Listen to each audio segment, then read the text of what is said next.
नमस्कार दोस्तों, मेरा नाम है विजय कुमार। आप देख रहे हैं कॉमिक्स पिटारा चैनल को।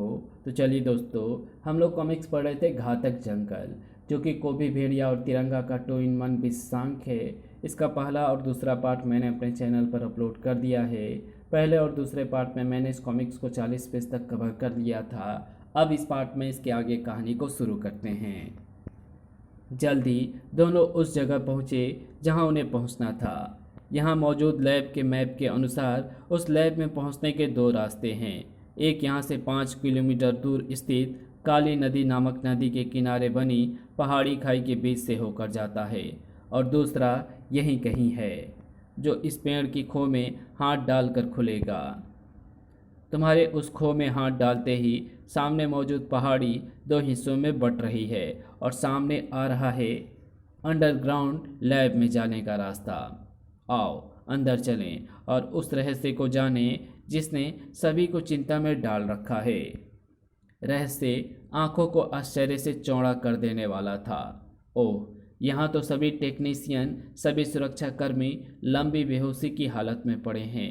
अपने आप को संभालो आर्यन, ये किसी अत्यंत घातक गैस के प्रभाव से बेहोश हुए हैं, और उस गैस का कुछ अंश अभी भी यहाँ के वातावरण में मौजूद है।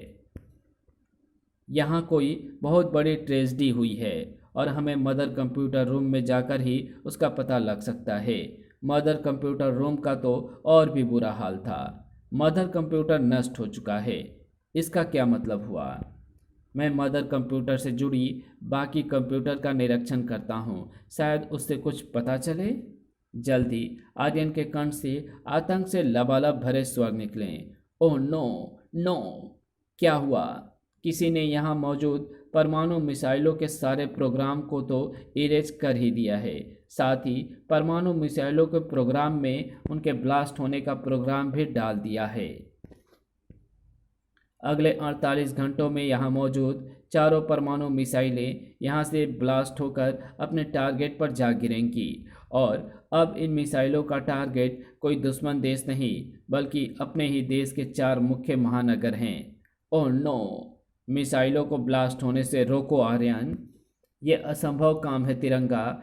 यहाँ जो पहुँचा है उसने मिसाइल से संबंधित प्रोग्राम को कॉपी कर उसे पूरी तरह नष्ट कर दिया है। उस प्रोग्राम के बिना मिसाइलों को रोकना बहुत मुश्किल है। प्रोग्राम तो इन्हीं वैज्ञानिकों ने बनाया होगा। हाँ, लेकिन इनकी हालत बता रही है कि इनमें से कोई भी फिलहाल होश में नहीं आने वाला। 48 घंटे से पहले तो हरगिज नहीं। ठीक कह रहे हो, हमें कुछ और ही करना होगा। क्या? तुम यहाँ मौजूद कंप्यूटरों की मदद से दिल्ली में मौजूद गृह मंत्री जी से संपर्क करके उन्हें यहाँ की सारी स्थिति से अवगत कराओ। मैं देखता हूँ क्या किया जा सकता है। इतनी गुप्त लैब तक कोई कैसे पहुँच गया? कहीं ऐसा तो नहीं कुछ जंगलियों को इस लैब का रहस्य पता चल गया हो और उन्होंने सब कुछ तहस नहस कर डाला हो? नहीं, ये तो किसी ऐसे शहरी का काम है जो जंगल के चप्पे चप्पे से और इस लैब के कोने कोने से वाकिफ हो, क्योंकि जब तक सारी जानकारी ना हो तब तक ना तो जंगल के इस हिस्से में पहुंचा जा सकता है, और ना ही इस लैब के सभी आधुनिक साधनों को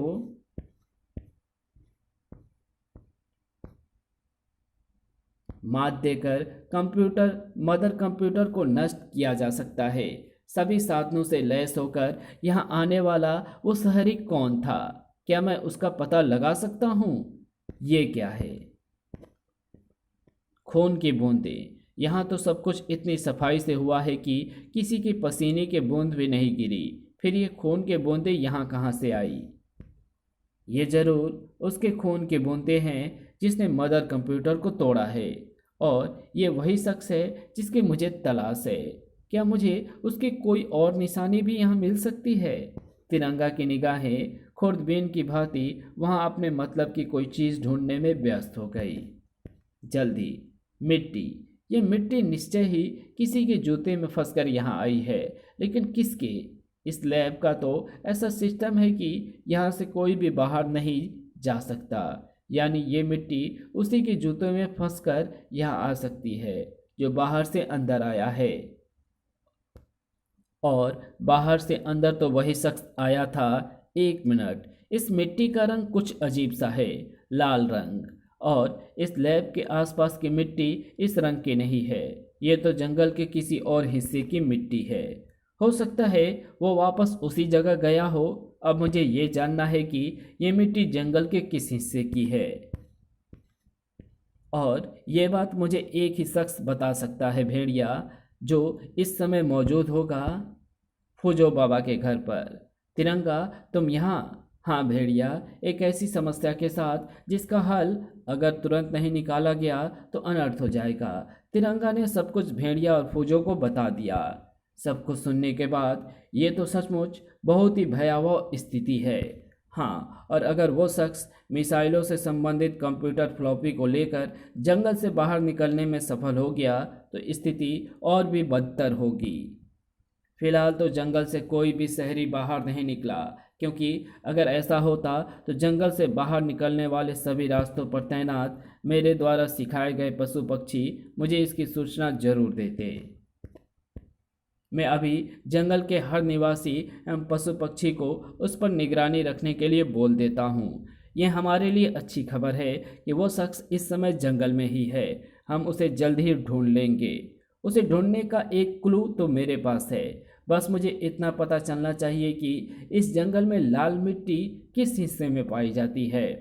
लाल मिट्टी तो इस जंगल के एक ही हिस्से में मिलती है, भेड़िया के किले के आसपास। और वहाँ की मिट्टी इसलिए लाल है क्योंकि वहाँ कभी बुल्फानो वासियों के खून की होली खेली गई थी। तुम्हारे महल के आसपास के हिस्से से उस शख्स का क्या संबंध हो सकता है? तभी तिरंगा चौंक पड़ा। अरे, इस जंगल में ये शहरी लड़की कौन है?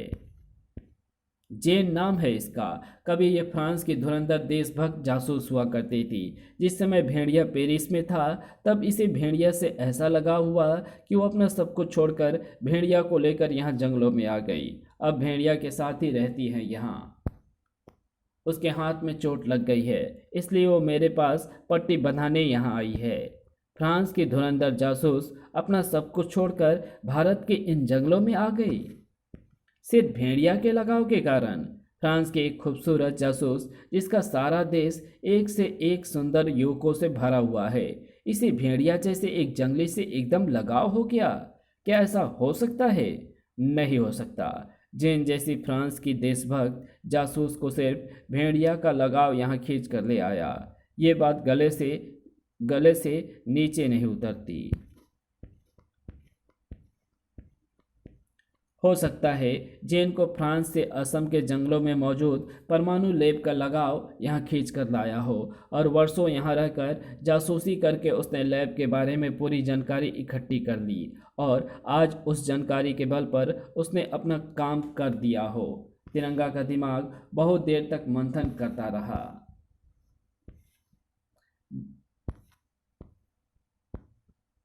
आखिर वह नतीजे पर पहुंचा। शक की सभी सुइयां जेन पर ही आकर ठहर रही हैं, क्योंकि जंगल के वासियों और पशु पक्षियों ने किसी भी शहरी या बाहरी व्यक्ति को जंगल में आते नहीं देखा। क्या सोचने लगे तिरंगा? बताओ, इस शख्स के ढूंढने के लिए क्या करना चाहिए? इस शख्स को ढूंढने के लिए क्या करना चाहिए बताऊंगा, लेकिन अभी नहीं। अभी तो मुझे किसी बेहद ज़रूरी काम से कहीं जाना है। जंगल में रात की चांदनी जिन्हें आकर्षित करती है, उनमें से जेन भी एक है। लेकिन आज जेन की किस्मत में रात की चांदनी का आनंद लेना नहीं लिखा था। एक हाथ ने जेन के जिस्म को और एक ने उसके मुंह को जकड़ दिया था, और फिर एक बार ने दिखाया वो कमाल। जेन की गर्दन झूल गई और अब खुद जेन का शरीर नकाबपोश के कंधे पर झूल रहा था। जल्द ही जेन को होश आ गया। ये मैं कहाँ हूँ? जंगल की एक गुफा में, एकदम सुरक्षित। लेकिन तुम्हारा सुरक्षित रहना इस बात पर निर्भर रहता है कि तुम मुझे वो कंप्यूटर फ्लॉपी वापस करो जिसे तुमने जंगल में मौजूद एटॉमिक लैब से हासिल किया है। Computer floppy? Atomic lab? ये तुम क्या कह रहे हो? मुझे कुछ समझ में नहीं आ रहा। भोली बनकर मत दिखाओ। इस जंगल में मौजूद एटॉमिक लैब के जिस सिस्टम को ख़त्म करने के लिए तुम फ्रांस से असम आई थी, इसमें तुम सफल हो चुकी हो और सारे एटॉमिक प्रोग्राम को एक फ्लॉपी में कॉपी करके तुम यहाँ से ले जाने की फिराक में हो। इसलिए अब ऐसा नहीं होगा, तुम्हें वो फ्लॉपी मुझे देनी होगी। क्या बकवास कर रहे हो तुम? मेरे पास कोई फ्लॉपी नहीं है। इस जंगल में तुम्हारे सिवा वो फ्लॉपी और किसी के पास नहीं हो सकती। लेकिन तुम्हारी बातों से लगता है कि तुम मुझे आसानी से वो फ्लॉपी नहीं दोगी। मुझे दूसरा रास्ता अपनाना होगा। कुछ देर बाद ही ये इस जंगल की मांसखोर चींटियाँ हैं। ये तुम्हारे शरीर को तब तक नोचती रहेंगी जब तक तुम मुझे उस कंप्यूटर फ्लॉपी का पता नहीं बता देती। मुझे कुछ नहीं मालूम, मुझे कुछ भी नहीं मालूम। आई! सारी गुफा जेन की चीखों से गूंजने लगी। अचानक जेन की चीखों में शामिल हो गई गुफा की दीवार टूटने की आवाज़। भड़ाक! और भेड़िया के हल्क से निकली वो दहाड़। तू कौन है और तेरी हिम्मत कैसी हुई जेन को कष्ट पहुंचाने की? मालूम नहीं तुझे, ये जंगल है जहाँ के चप्पे चप्पे पर भेड़िया की नज़र रहती है, और जब भेड़िया को ये बर्दाश्त नहीं कि कोई किसी चींटी को भी कष्ट पहुँचाए, तो भला ये कैसे बर्दाश्त कर सकता है कि कोई जेन को यातना दे। जेन को यातना देना बहुत ज़रूरी है, क्योंकि मुझे उससे एक राज उगलवाना है, और जब तक मैं उससे वो राज उगलवा नहीं लूँगा कोई मुझे रोक नहीं सकता, चाहे वो भेड़िया हो या शेर। इस रस्सी से भेड़िया को रोकना चाहता है? भेड़िया के लिए इस रस्सी की औकात कच्चे धागे से ज़्यादा कुछ नहीं है। अपने आप को उस रस्सी से आज़ाद करके भेड़िया तोप के गोले की गति से उस नकाबपोश से जा टकराया। उफ! शुक्र है मेरे टकराने से गुफा की ये कमज़ोर दीवार सिर्फ हिलकर रह गई, टूटी नहीं। लेकिन अब ये दीवार टूटेगी, क्योंकि ये टूटेगी तभी मुझे अपने इस ताकतवर दुश्मन से छुटकारा मिलेगा, क्योंकि गुफा की इस दीवार के पत्थर इसके ऊपर गिरकर इसे बुरी तरह फंसा लेंगे। अब ठीक है, अब मैं आराम से जेन से फ्लॉपी का पता उगलवा सकता हूँ। ओह! इन पत्थरों में इतना वजन नहीं है कि ये भेड़िया की ताकत को दबा पाएं। उफ! भेड़िया द्वारा उछाले गए उस पत्थर ने जेन की तरफ बढ़ते नकाबपोश की सूझबूझ छीन ली। और अब तुझे मौत के घाट उतारने से पहले मैं ये देखना चाहता हूँ कि तू आखिर है कौन। भेड़िया ने नकाबपोश का नकाब नोच लिया। नकाब के पीछे नजर आने वाले चेहरे ने भेड़िया को उछाल ही डाला। तिरंगा, तुम जेन को यातनाएं दे रहे हो? तुम्ही ने जेन की जान लेनी चाहिए। नहीं भेड़िया, मेरा इरादा जेन की जान लेना नहीं था, बल्कि उससे वो कंप्यूटर फ्लॉपी हासिल करना था जो देश में होने वाली एक बहुत बड़ी तबाही को रोक सकती है। देश को तबाह करने वाली कोई चीज़ जेन के पास है, ऐसा कैसे हो सकता है? ऐसा ही है। मेरी पूरी जांच और सारे सबूत उस बात की तरफ इशारा कर रहे हैं कि जेन अभी भी अपने देश फ्रांस के लिए काम कर रही है। तुम्हारे साथ यहाँ जंगल में आकर रहने का उसका एक ही मकसद था, देश की तबाही का इंतजाम करना और सारे एटॉमिक प्रोग्राम को अपने देश पहुँचा देना। और इस काम को जेन ने अंजाम दे भी दिया है। भेड़िया, यह देशद्रोही है।